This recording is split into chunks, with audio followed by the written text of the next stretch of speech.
Polk's greatest failure, mixed with his immoral actions as president, would leave him left out of the history books. But this dark horse candidate who achieved everything he wanted to as president, everything he promised the American people, and more, established modern banking systems, established the Department of the Interior, major secretary position, would all be forgotten because of his inability to figure out a solution for the dying limb that had a tourniquet put on it through Jackson.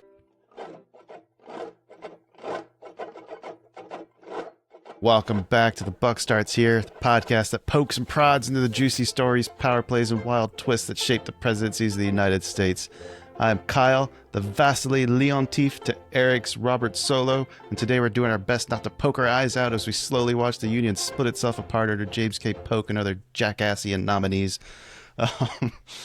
I think we're also supposed to talk a little bit about the Mexican War here, the Mexican-American War. I think we teased that last time too, so are we going to get all this stuff fit in here in this next 45 minutes? I'm actually... Oh, no, we are. Okay. Hold on. Let me... You said the Mexican-American War, right? Yeah. I actually have a completely separate file on that. I wasn't sure if we're going to do a separate episode on that or I not. wanted to do a separate... I do want to do a separate episode on it. Okay. But I think we can tease it a little bit. Okay. Mexican-American War is really interesting because it's the first... It's not the... It almost needs to be its own episode because I think Zachary Taylor has a moment in there too, isn't he? Yes, and it's all about like Texas annexation, which is like happens, but I don't know. It's very strange because it's a major theme throughout Polk's presidency because it's as Tyler left office, he signed not the last state. The last state was Florida before he left office, but he accepted the annexation of Texas. Right. But the Mexican-American War is just. It's just interesting, man. It's just like it's an interesting time in American history. I think we should do it right because what I really want to do is talk about the northern Mexico campaign. It's gonna be really interesting. But it's the first time America has like kind of established itself as not it's not a defensive maneuver war. It's an offensive. Is that war. where Teddy Roosevelt's Rough Riders like really made their name? That would be after the Spanish-American War. Spanish-American, okay. Yeah. Okay. Same language, different group of people. That was an okay joke. I think that's all right. That was all right. I'm happy. Laura, let me know if I can keep that in. This is something else I saw. Before we get in here too deep, I saw something on Reddit that made me laugh like really hard. So I heard that James Polk had a very poor sense of humor or is very like one-dimensional. I guess you could say he had a really good poker face maybe. But I guess the saying I saw in there was that he was the master of the single entendre. Oh my god, that's a good joke. I know. Right? My word, is that a good joke?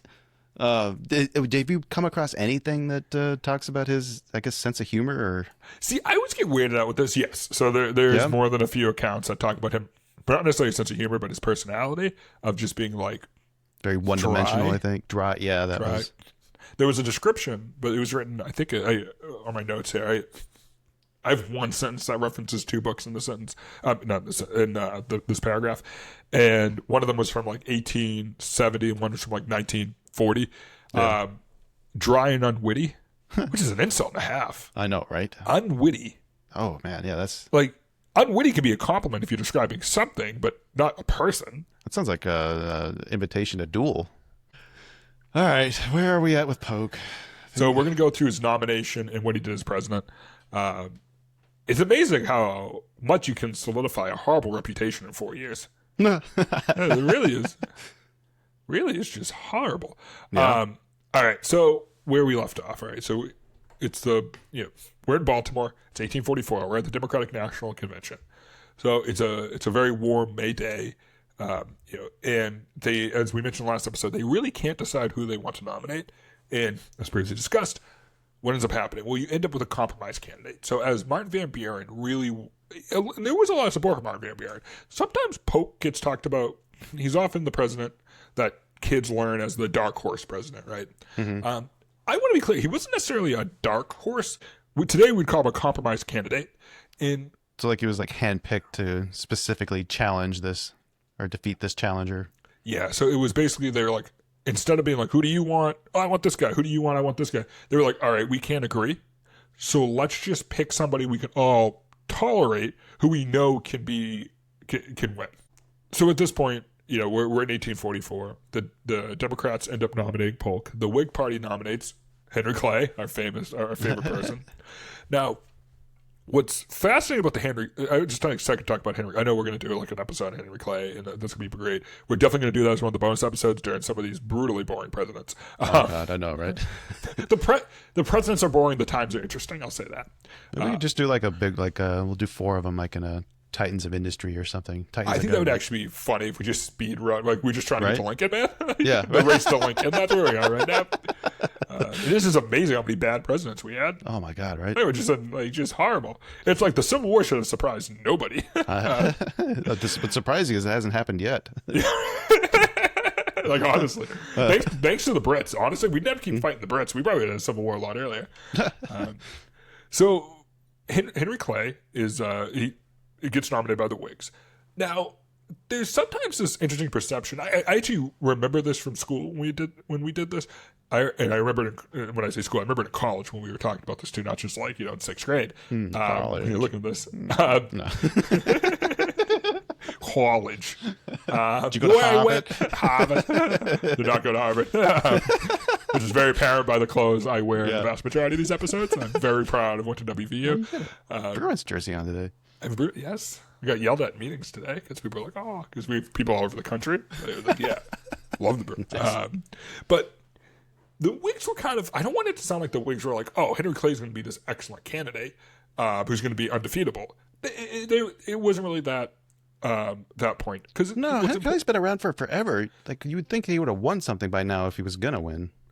Exactly. And on top of that, it's a very fractured Whig party that Henry Clay's tried to manage, and he's done a good job of managing the congressional side of it, but definitely there was a lot of friction. And honestly, the populace of the United States, you had a Whig-controlled House, and you had a Whig president, and they were in deadlock. The average person at this time, they're getting their news from the newspaper, down at the pub, they're maybe not, they don't have access to information we have today, and that must have been frustrating. That's a good point too. Yeah, there's no radio, there's no television, there's no.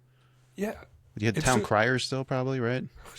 I like that. That would be great to just be able to manipulate the news by some dude whose only job is to yell things. They yelled at this guy's house is on fire. I'm gonna go rob his bank. So, what's funny to think about this is that the Democrats had this nomination of Polk, who was a conciliatory candidate. They were like, all right, this is a guy we can all agree with. And that must have felt kind of awkward because you're coming off this pretty impressive defeat that the Whigs had done, where they unseated a Jacksonian protege, and what Van Buren was seen at the time, even if that's not how Van Buren would later turn out to be. He followed the Darth Vader path. Yeah. He waited to the very end before he, decided to do right. That's right. And so I don't want it to sound like the Democrats weren't nervous about the process, but in reality, they just taken this loss, this Whig political machine. So it was kind of cool to see how the Democratic convention really focused on how do we pick somebody that we can all campaign for. How do we pick not the person we all want, but the person we're all okay to campaign for? And that decision was vital to the win because Henry Clay came up 39,000 votes short. Which means if they flipped 20,000 votes in the entire country, he would have won. Now, we all know it's electoral college, so the electoral college votes were 170 to Polk, 105 to Henry Clay. So it was a relatively large electoral college swing. But what's important to remember is that those elections were decided on razor-thin margins. Yeah. And on top of that, Henry Clay had an interesting electoral map that, if there was cable news at the time and they took like that big board, this would have been a shocker night because Clay won Virginia and Tennessee. Jackson, the land of Jackson. It's like Jackson's hometown.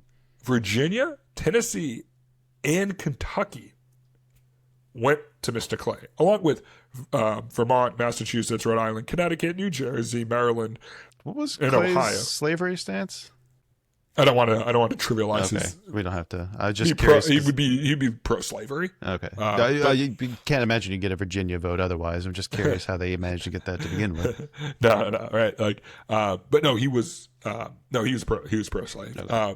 I believe he was more a Monroe pro-slavery than a Jacksonian pro-slavery. Not that makes a difference, but I'm saying if you're somebody voting in 1844, that probably makes a difference. Yeah.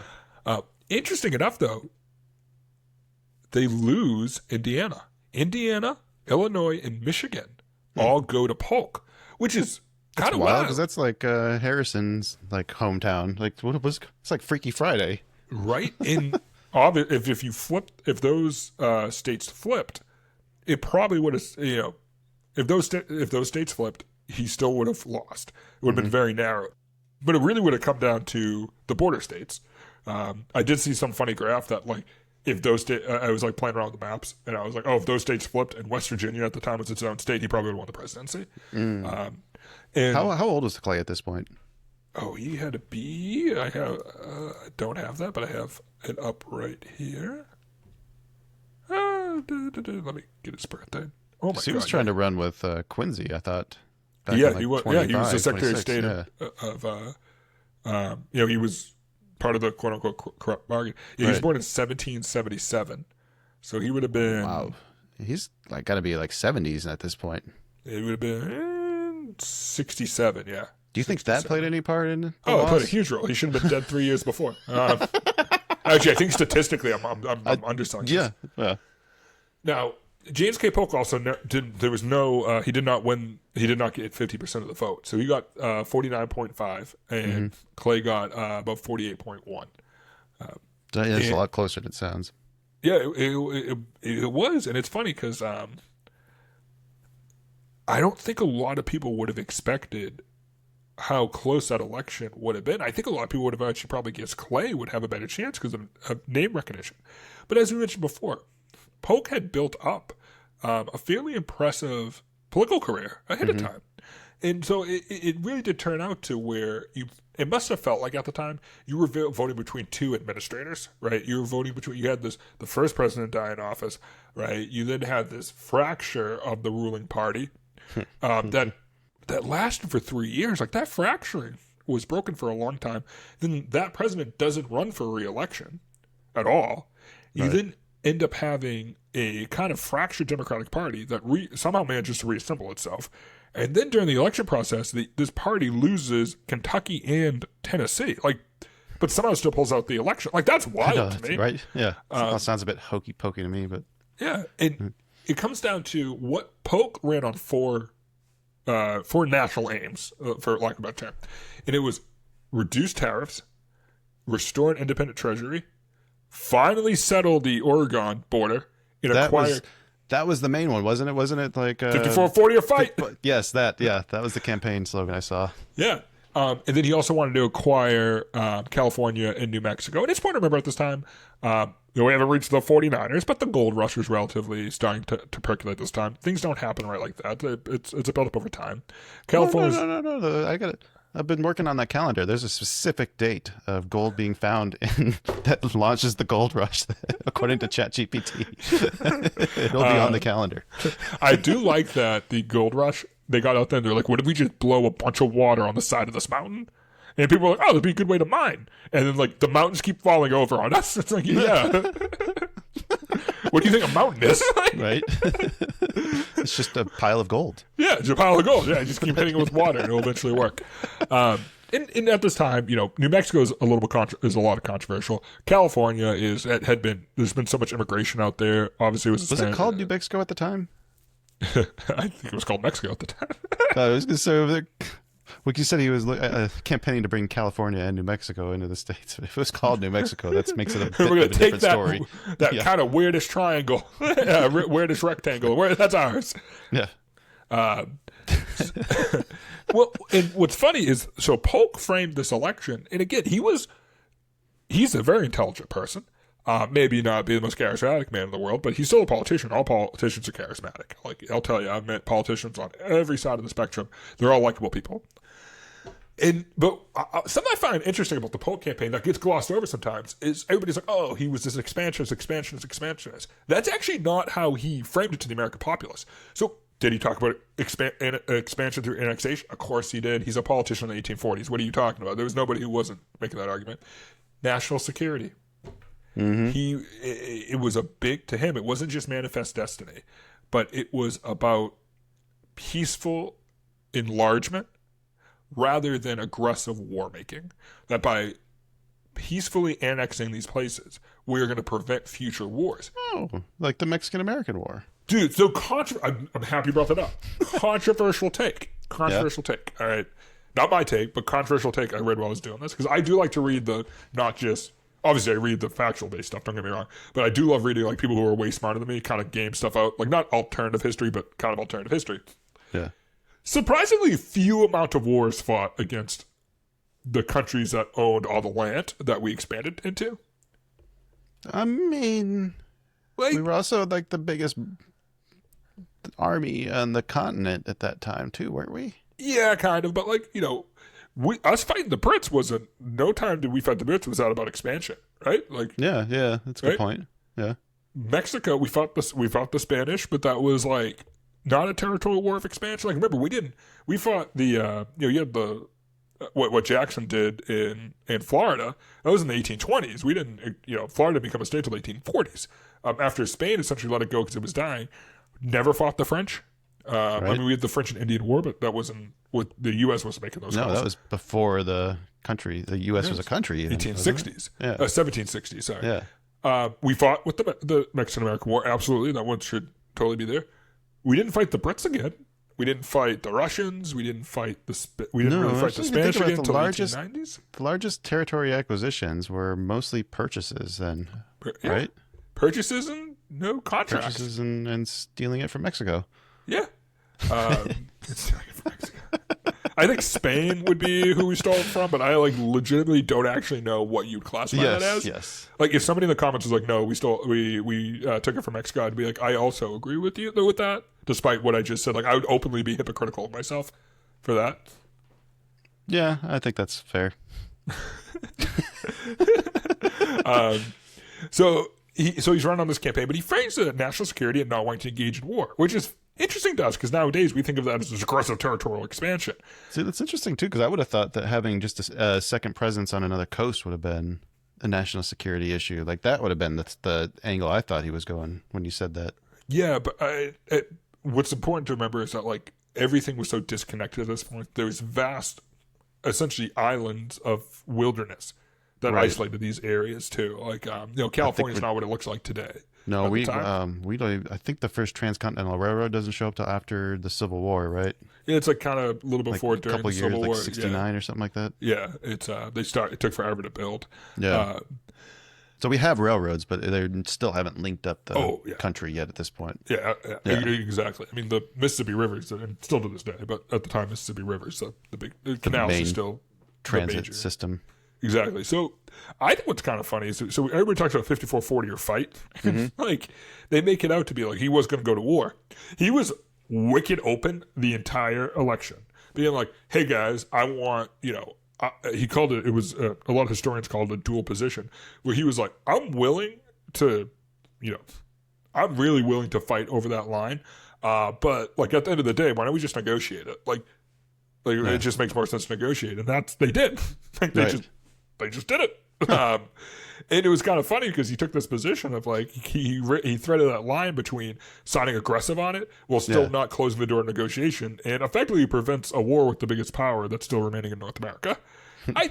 Which again, for somebody like Polk, that sounds bizarre because Polk gets this reputation, maybe rightfully so, of being this expansionist through military efforts, like with the Mexican-American War. He wasn't afraid to poke the bear. Yeah. But it was interesting that he framed it as this dual path, which I find that very interesting. That retrospectively we painted as a warmonger, when in reality he was like, "Oh, guys, like I'm willing to defend it, but let's just have a conversation." So, it's much more moderate. It's more level-headed than we initially thought it was going to be. Yeah, and So the election goes through. He's running against Henry Clay. There's another third party. We have this called the Liberty Party, which is basically made up of some like disenfranchised Whigs, some like old Democratic Republicans who hadn't found a home yet, some national Husk Republicans. of Martin Van Buren hanging out over there. Just like literally, they have like a scarecrow they're voting for. It was led by this guy, James Burney. He's kind of a cool cat. Interesting. Like I don't want to call him a cool cat, but he's kind of an interesting footnote in history. Might be fun to do a short on him. Yeah. And a lot of people are like, he siphoned a ton of votes for Henry Clay in the northern states that flipped their electoral college to Polk. So it's like you have this compromise candidate. You have a third party Ross Perot-ing people 160 years before Ross Perot shows up. Did the third party have more of an effect on that? Because I could see how you're splitting his like Indiana base. Like maybe that's how you lose Harrison's hometown. I think it's why he lost. Yeah. I'm not. That's pure speculation, but I think there's more than a few historians. Thank God Henry Clay's not from Boston. Otherwise, you would have hated that guy. At least I had many reasons to dislike Polk. And so, he comes into office. He comes into office on March 4th, 1845. Texas had already been signed as state, so he's kind of dealing with that. He's the youngest president at this point. He's only 49 years old, and he came in. He said, "I'm serving one term, no more. Here is my agenda." And he comes with this very finite agenda, and this agenda primarily focuses on what I mentioned earlier, his national aims. He wants to reduce tariffs. He wants to settle, the various border disputes. He really wants to. He really wants to add a sense of normalcy. I think that word was actually invented by Warren G. Harding during his election. Oh, that's awesome. But he wants to really come back, and he really wants to establish a more stable time frame, a more stable country, because he wants. And I don't think that's I don't think, again, as much as I'm going to get very sour on Polk during this, I think that's a bad aim, and I think him really wanting to restore the independent treasury, wanting to settle border disputes, wanting to deal with the annexations that he inherited and large pending annexations. I think it kind of talks about that administrator president. And it is interesting to think of. They voted for William Henry Harrison in the last election and administrator president. Right. But what's interesting to me is you mentioned the tariffs a few times there, but that doesn't seem to be the one that you're really expounding on. Like, how important was the tariff issue at this time of day? Like, we know looking back that this was probably what kicked off the Panic of 1837, but was that known by now in 1844? Kind of. It is. I think the biggest issue that was kind of facing, and I'm going to be an economist for a second. Like, I think the biggest struggle we had here at this point was we needed more capital flows and price resetting. Yeah. Tariffs help trade and capital flows a lot. Now, did we as a people understand that? Like, Eric back then wouldn't have understood that. Right. But I think there's some like implied knowledge, like how people used to chew. We did this thing, and then now everything went to 7 years later. Maybe we should undo that thing that we did. Right. It's like how people used to chew. I forget which bark it has. That Tylenol comes from. Like gum beech nut or no, not one of those. Yeah. And how and it's like, oh, look, they're chewing bark. It's like, no, but they would realize if they chew this thing, it makes them feel better. Like, all right, like there's a certain, you may not understand. We may not at the time may have not understood the mathematics behind it, but we understood the cause and effect of it. Yeah. And so he gets into office, 1845. He's young. He has this very defined, very defined agenda. He doesn't want to run again. People respond actually fairly positive to this. He's not. He did what a compromise candidate's supposed to do. Like, he came with a very, I would say, handshake agreement with the people who nominated him on what he was going to do. Yeah, a pretty good plan. Sounds like it was pretty well thought out. And I agree with it if you want or don't, but the majority of those items on there sounded like they were pretty important to people of the day. Yeah, and so he's not the first president, but one of the first presidents that really starts hands-on managing his staff. And we can go through his whole cabinet, but for the sake of the storytelling of this, for lack of a better term, the interesting parts. More hands-on than like the divorce affair, the Peggy Eaton affair. Yeah, even more hands-on than Jackson, especially on the policy side. Wow. So the two major, he also required confidentiality from all his secretaries. which is obviously a common practice now, but back then it wasn't. Interesting. And so the two major players in the secretary are James Buchanan, who would become the worst president ever, and Robert Walker, who was his Secretary of Treasury. And interesting enough is that he's a very hands-on manager, but he let James Buchanan manage the foreign policy with a lot of autonomy. He was given direction and orders, but how he executed it really actually was how Secretary of State's, like when Madison was Secretary of State, were allowed to handle things. When Jefferson was Secretary of State, right? Yeah, that's just good management. It's good management, yeah. And the country hired a manager. And Robert Walker, we start to see the first ideas of fiscal policy, right? The idea of like the treasurer is not just like this reactionary being, that they are actually part of the policy of the United States, which is interesting to think of because is Robert Walker the first modern Secretary of Treasury, the first modern treasurer of the United States? I think there's a really solid argument that he is.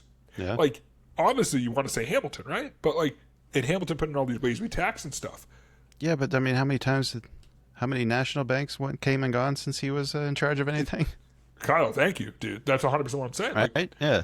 And you look at how the Polk administration conducted the treasury operations of the United States. It is a very fiscal policy. It's like, here's how we're handling this. And this leads up to, named after him, the Walker Tariff of 1846, which substantially and dramatically lowered all tariffs in the United States. And they were now seen as a tax, as a revenue generation, not a protective measure. And it largely fell in line with what we see for global tariffs at the time and was labeled import friendly. Now, some people may be aware of this, but the world basically the developed world basically has a global commercial tax rate. So like 15, 22.5% generally what's seen. And the reason countries do that is so they can collect revenue without creating, I don't want to say competition, but non-tax competition, trying to avoid tax havens. I don't know how I feel. Like, I don't think it works, but I do think collusion has an effect. So, while I don't think it works, I think there's an effect. Not to sound like the most economist answer, literally, of all time. Right. Does it work? Maybe. Sounds like it sounds like a consumption tax. It is. It's a VAT tax. Yeah. It's. So this becomes kind of, and honestly, tariffs do behave a lot like VAT and consumption-based taxes. We did a whole series on what did we call the series? Everyday Economics. Oh, we did a whole one on that. No, it wasn't called Everyday Economics. It's called what was that called? Economics of Traders, Trading Economics. Something. Informal Economics for Traders. Informal Economics for Traders. That's what it was. Informal Economics for Traders. So as he goes through his presidency, we have the Walker Tariff. That obviously very much helps the economy. We are in the formative recovery of the Panic of 1837. Everything's moving along pretty fast. Well, in the same year, in 1846, we have the Independent Treasury Act, which restored the sub-treasury system, the idea of decentralized banking movements, but they're all still part of a central treasury. I don't think anybody wanted to use the term central bank. Yeah. But it does induce that separating federal funds from private and state banks, right? So banks that aren't under the federal charger. And this is kind of cool. And I want to give Walker a lot of credit for this. And Polk, of course, Polk was the president, and he deserves credit for this because he put the people in there. He also created a series of what are sometimes called, and this is still a term used in economics today, buttressing, where hard money is still occupying this important stabilizing tool. I want to say effect, but it's a tool. This important stabilizing tool for currency. But it's not inhibiting. It does always inhibit, but not to the degree that we saw under Jackson, inhibiting liquidity. So if you take the effects of, hey, we're going to have essentially this reserve, we're going to still have liquidity. Oh, and by the way, no more political entanglements of banks, right? They're all federal banks that are holding these funds. No more state and private banks. Federal funds being held in a private bank is So can we stop electing people who don't understand how banking works? Yeah, that would be really helpful. know, And guess right? what? Hugely successful. Still something that realistically evolves into what we have today. You can still have... That's just every time you say something that's still around today, I just know that's going to tick up his score a little bit higher. Oh yeah, don't worry. His morality score is going to be hard. Not that I'm the judge of morality. I'm just saying blanketly things accepted today is immoral. We are the judge today. I don't really specifically want to acknowledge that we are not. Kyle can be the judge of morality. I trust him more than me. So he ends up with a lot of these early successes in the first year and a half of his presidency. I got to say his fiscal policy. Really good. And somebody, people who know banking better than me may point this out. Like, there's still federal funds held at private banks. In fact, if you go on the Federal Reserve website, they will very openly tell you about federal funds held at private banks. Mm-hmm. But those are done administratively. So if you are a nonprofit and you get $1 billion grant from the government, there's actually a process designed to say, like a Citibank or Fidelity can accept those funds on your behalf and manage their release. But that's done under very heavy federal scrutiny and is really done as a way to help small nonprofits or small agencies manage large funds and also collect interest during that time period. So in other words, it's farming out the professionalism of it, not the fiscal policy of it. So yes, are federal funds still held at private banks? Of course. But they're done after administration through a federal bank. After it's been given out or after it's been earmarked for some sort of spend, that's when it's sent to the private bank for custodial holding. Yes. So, the custodian holding will also ensure compliance. It is, again, the assurance of compliance, not independent actions by the bank itself. And let me tell you, banks don't want to mess with those funds. That's a good way not to have FDIC anymore, which didn't exist at this time. But it's one of those caveats where, I read one article on this, and they were like, and that's why today there are no federal funds held at banks. And I'm like, I was going to comment on it. Here's the link to the Federal Reserve explicitly telling you how that's done. So during this time period, we had this thing called Oregon fever, which is Oregon fever, depending on where you are in the country. I love the way that you say that. Oregon? The right way, but... Yeah, the right way. It's an O, not an I. Yeah. Oregon. Oregon. So you have Oregon fever. And people are like really, really, really interested in fighting Great Britain over this. Yeah, what does it do? I don't know. Why Oregon? What about where's Washington during all this? The state or the person? The state. Is the state not around at this point? No, it would eventually be taken out of this territory. Okay. So if you ask a lot, I was going to do a poll with I was going to do a poll on Facebook or something like that, just to be like, okay, everybody remembers 54-40 your fight. So where is the border for the U.S. and Canada? It's a 49th parallel. Yeah, that's not even. Is that right in the middle? Kind of, yeah. Yeah, it is. It is right in the middle. Yeah. So originally, we were supposed to get Vancouver and the islands around it. I know Vancouver's an island, but I'm talking like that. Yeah, I know. Archipelago, I guess would be the technical term. You're saying British Vancouver should have been American? Yeah, British Vancouver, yeah. But we didn't. We had a good treaty. There was Oregon Treaty of... it was signed on June 5th, 1846. I must have the Oregon Treaty of 1846, but that's not what it's called at all. There's not another Oregon Treaty I have to worry about. But it is kind of cool. It was really, at the time, we were dealing with the border dispute with Mexico. And so people were worried about those two-front, tensions on two fronts was a term I saw during the research. I don't think the Brits ever got to that point. I think everybody kind of knew they were going to negotiate it. It was like, guys, we're not fighting another war on this. The third one? They didn't want to fight us a third time. No, and by this point, we're already becoming more global partners than we are anything else. We're huge trade partners. We're doing so much business with each other. It's almost one of those, guys, we're arguing over a bunch of... think about how depopulated that area of Canada is right now outside of Vancouver.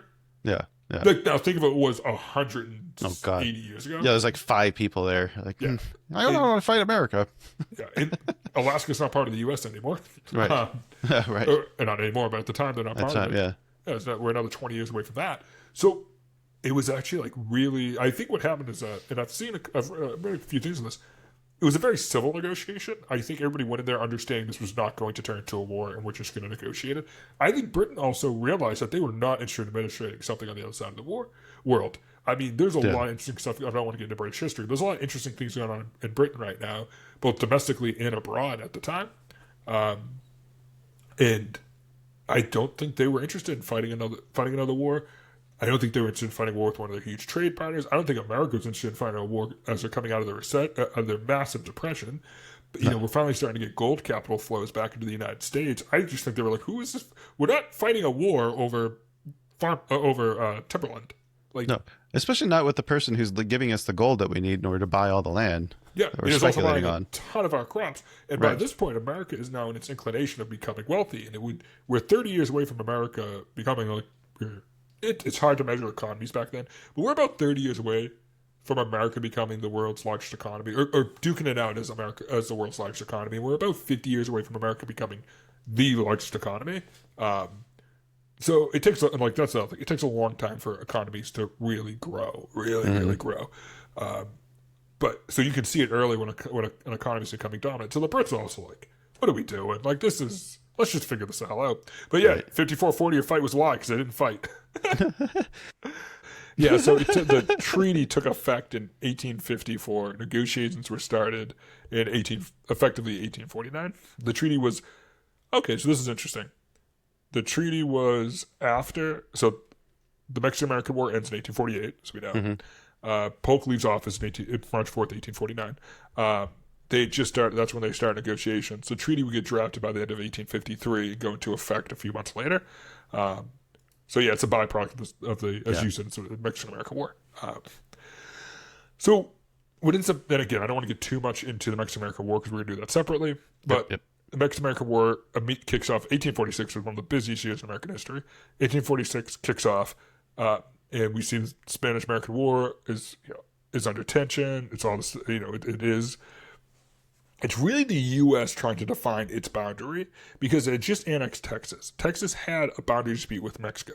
With the U.S. claiming the Rio Grande was where it started versus the Nueces River, which was Mexico's claim. And that led to this thing called the Thornton Affair, which happened in April of 1846. Again, 1846 pops up a bunch. And Congress basically was like, well, we can't settle this. We just got this. We just annexed the state. This is where the border is supposed to be.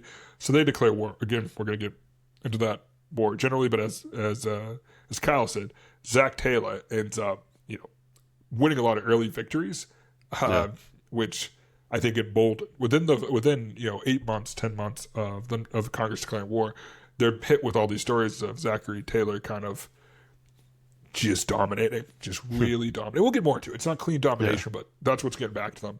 You have Winfield Scott. He launches one of the first amphibious landings that we'll see in modern military history, which ends up being part of the Marine Corps hymn.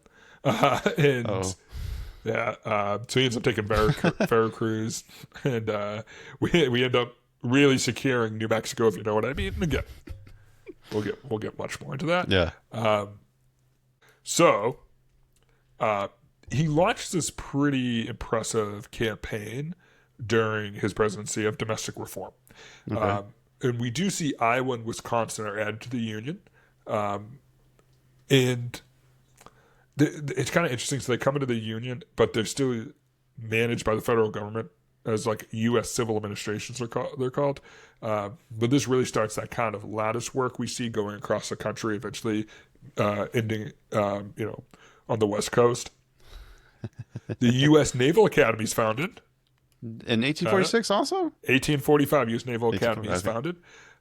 Secretary George Bancroft, literally one of his first things he does is like, let's launch a formal naval academy. Nice. In 1846, we see the first, we see the formalization of the Smithsonian Institution.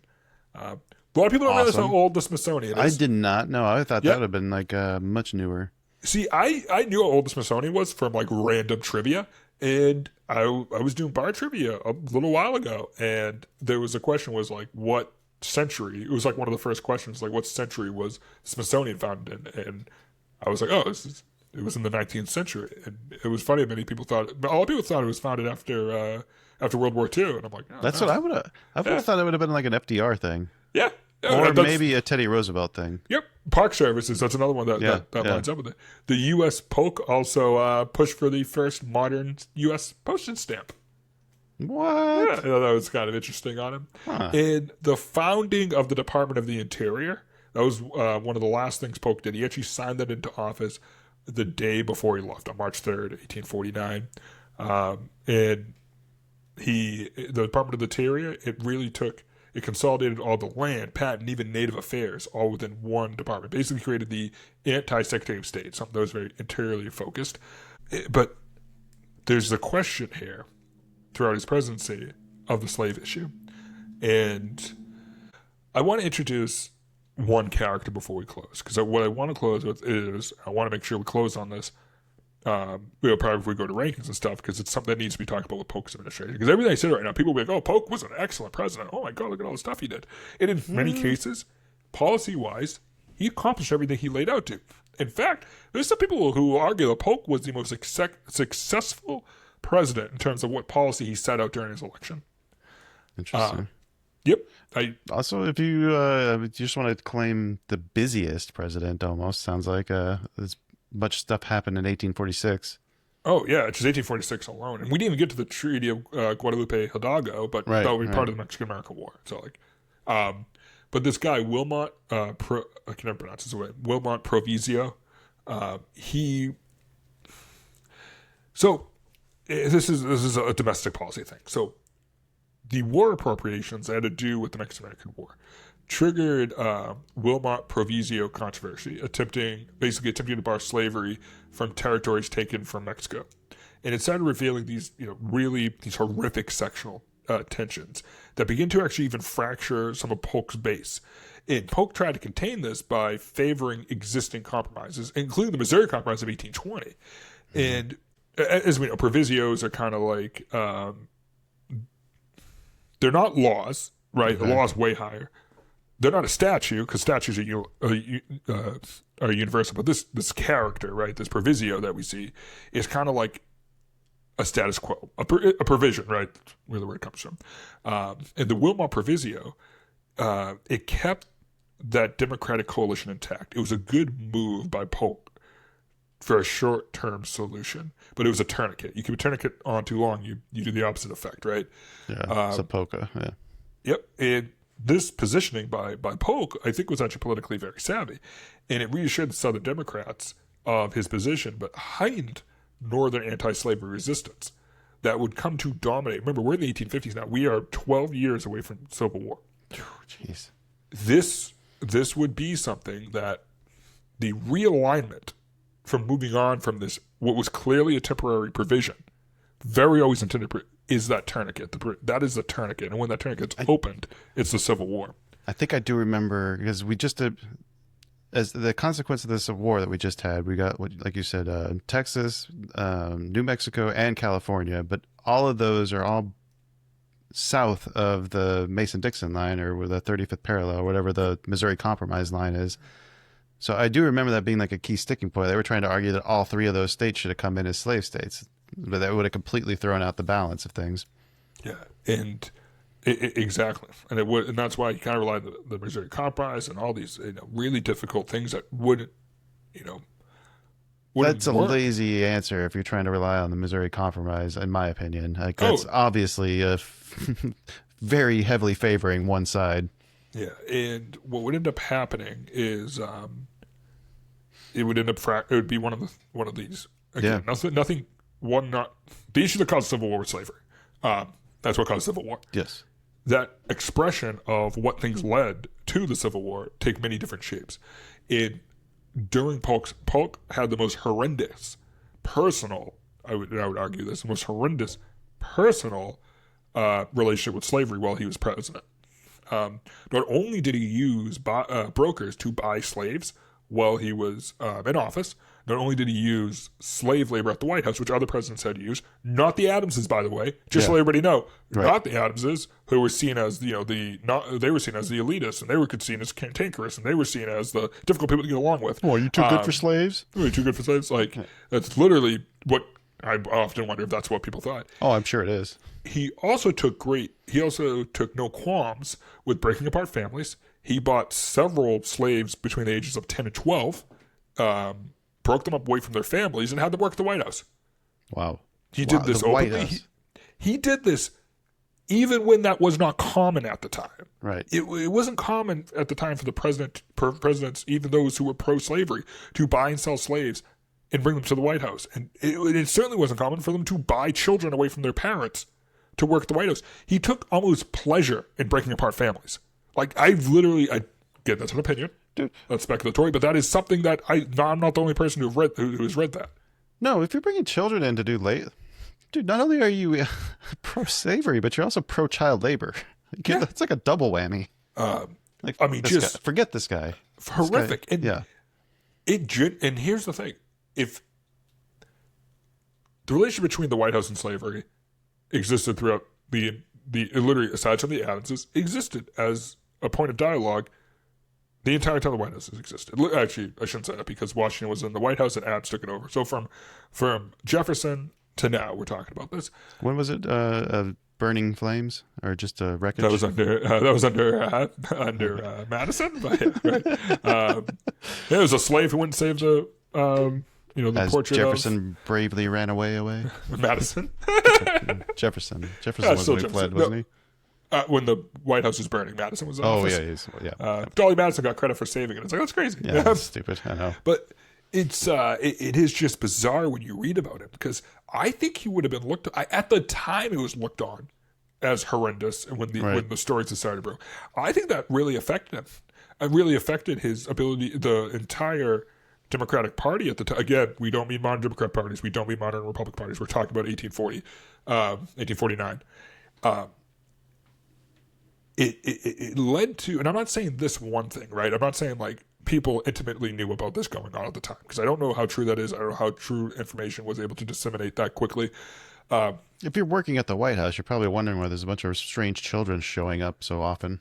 Yeah, and you're also, if you're doing that, and you're also having the issues with with slavery, and you're coming up with these provisions to try and keep the union together, that creates more festering tensions, and in particular, it leads to a lot of, again, I keep hating to use this word, but a lot of fracturing. I'm going to use the term division, because this is more division. So Polk will leave office honoring his one-term pledge. He does not run again, but almost as a poison pill. The war, all that war success actually elevated General Zachary Taylor, who was a Whig, and they should have been able to defeat the Whigs again. Mm-hmm. They should have been. Like, statistically, they had a chance, but because of the slavery issue, the Democratic Party started fracturing at this time. And this is when we talk about parties back then aren't parties today, because parties fracture and reform, fractures and reform, fracture and reform. So I don't want anybody to think we're talking about anything to do with modern politics, because we don't do that here. That's not what we're doing. And what ends up happening is there's another third party that's formed called the Free Soil Party, which is strongly opposing the expansion of slavery. And interesting enough, you think that would affect the Whigs voting. Mm-hmm. But here's where we start to see those seeds that were set under Jackson. The little leaves are starting to pop up through the dirt. It fractured the Democratic Party. It fractured the party of slaveholders. Because what happened is that the passive Democratic voter at the time, who didn't own slaves, they were leaving the party. In this Free Soil Party, which would be a blip in the history of the United States. I mean, they existed for a while. They existed for about 10 years or so. I mean, they existed for longer, but were impactful. They would become the fruit of the bloody Kansas, bloody Nebraska, right? They would become the fruit of, essentially the first micro-civil wars, which were, the addition of Kansas and Nebraska into the Union, and how that process went, where it was the people voted if they were going to be a slave or a free state, because the Wilmot Proviso left it as a hanging question, and the Free Soil Party would become one of the many parties that would eventually consolidate under the Republican banner and elect Abraham Lincoln. Again, the party that elected Lincoln was a party of abolitionists. It was a party of not the slow, methodic freeing of the slaves that a lot of Democrat voters who would see themselves become disenfranchised and move to the Free Soil Party, eventually the Republican Party, would have been okay with.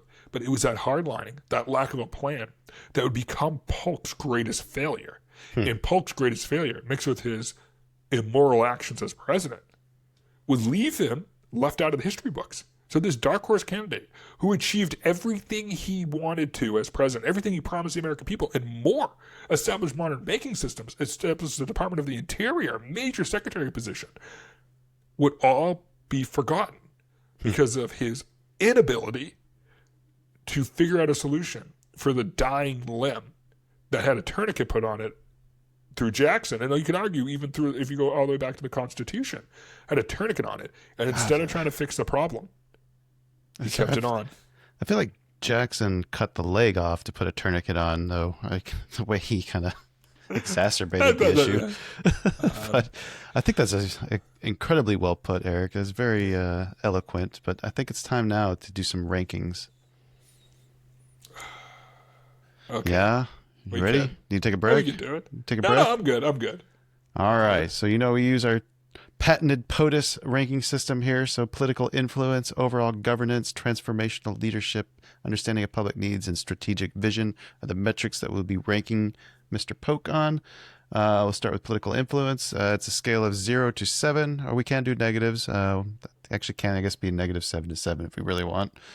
I don't think we've ever gone below -1, though, yet. Or no, 1 or 2? We did -2.5 or 3.5 for... I got really angry. That one. Yeah. All right, so where do you want to go with political influence? President's ability to shape the political landscape, impact on their party dynamics, legislative agendas, long-term political shifts. Oh, this is a hard one. Right? He actually did a lot of stuff. It seemed like he's like a 5. He's like right? a 5 on there. Yeah. Yeah. All right. How would you rank his overall governance, the effectiveness of his administration implementing policies, managing bureaucracy, and maintaining stability in governance? Oh, 7. If you just look at his presidency, it's a 7. You would consider that maintaining stability, even having a big war in the middle of it? I think the people wanted the war. I'm going to be honest with you on that. I mean, I don't know if that was. It wasn't public need, so that's a different. It wasn't destabilizing. The war wasn't. That's a good point. Did the war actually help get us out of the economic? That's a good question. You're not wrong about that. We had already started transitioning out of it, but there is an argument to be made for that. By the way, I'm not. Please don't think that's me dismissing it. I would actually argue it was compositional. All right, you sticking with a 7 on this? I'm going to stick with a 7. Right. He's the only president to accomplish everything he laid out in his agenda, so I feel it's weird if we don't give him the top score for that. Fair enough. All right, transformational leadership, ability to enact significant changes or reforms that alter the course of history, and did they address pressing societal issues and implement lasting change? He's doing good till the second half of that. Yeah, it's like a -1. Kind of went the opposite direction. He started off good. I mean, the Treasury stuff was all great. It would be, in fairness, and I feel like you kind of have to balance it. So what would you give him for that stuff, and then let's give him the other stuff, and we'll combine those two scores. Right. So Department of the Interior, you get a big plus on that one. The Treasury stuff's great, but in fairness, that got reformed a lot of time over history. So it's kind of not what Van Buren did, where it's like, oh, damn, this dude kind of thought of how modern banking works. That's, for lack of a better term, it's not as impressive. Yeah, it's not as impressive because of how much it had to be refined. Because we already had it ahead of time, and then Congress and the president messed it up and came back. So I don't give him full credit for that. I'd give him like a 4 for that, and then I'd subtract off all the back end side, which is essentially another 4. Yeah, so like 0. Do you want to go like 0? Could that be? I think 0 would be fine. I think that's fair.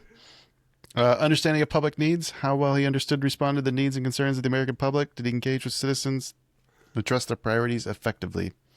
Yeah, I mean, again, the agenda setting and handling the Oregon border dispute. Mexican-American War was popular. It sounds like he was pretty solid on this. Yeah, I'd say a 5. Like I was I think he missed the boat on one of them, but he definitely understood the needs. Strategic vision and clarity and ambition of the vision for the country. They have a forward-thinking approach that guided the decisions and inspired hope for their future. I mean, he led the largest expansion of the U.S. I mean, territorial-wise. Jefferson, I would argue. Jefferson. I mean, Jefferson doubled it, but I don't know how much territory did he have? I think he might have actually been a little bit more. I don't know, man. The Mississippi territory is massive, dude. I know it is. Like it is huge. Anyway, that's not. But the fact that's discussion. The fact that discussion. Right? I just don't think he was that forward looking though, and other stuff. Yeah. So I'm happy giving him like a 4. Like I don't think it should be like a crappy score. No, and I think the way he handled the new states entering the union was kind of a big issue too, and I feel like that should be. So, yeah, I think we'll do like 4.5. Okay. 4.5. Oh, he might be a pretty decent score. 10, 14 and a half plus 7, 21 and a half. Nope, he's just a hair below John Adams, I think. That makes me sad. One thing we didn't cover is his post presidency. Oh, So, is that when he got a? Is that when they developed the Volkswagen Beetle in his honor? Yes. So after he left the presidency, he decided to go on a victory tour throughout the South. And while he was in the Mississippi Valley, he caught cholera and died. Oh, couldn't happen to a nicer guy. One of the shortest presidents. He died 3 months. Youngest president at the time. Only 3 months after he left office. Okay, so his wife, though, Sarah Polk. Yeah. She died in 1891. What? She would live to see electricity. Oh, that's wild. And light bulbs in some of the first cars. How crazy is that? That is insane. Yeah, she was very... Talk about... Right. Imagine being 1890 and you're talking to you're talking to Polk, James Polk's widow. All right, well, I think we probably spent enough time poking around with this presidency, so... And speaking of which, I need to get this on recording anyway. I don't know if you noticed, but I've been slowly inserting as many different Polk puns as I could in this episode, and I'm going to turn it into a big giant supercut. Please do. That'd be amazing. I know there's a few of them that I snuck past you that I'm sure you were like, yeah. What? Let's see. So join us next week. We'll figure out how Zach managed to win an election. I mean, really, like, we elected a Zach. Like, I find that insane to me. You can pass the time by filling in comments with Zach Morris, Zach Taylor crossover fanfic, or you can email us at buckstartsherepodcast@gmail.com if you've already got the manuscript ready to go. Raise those thumbs, subscribe on your way out the door, visit the website to stay up to date. We'll see you all next week. Produced by China Shop Productions.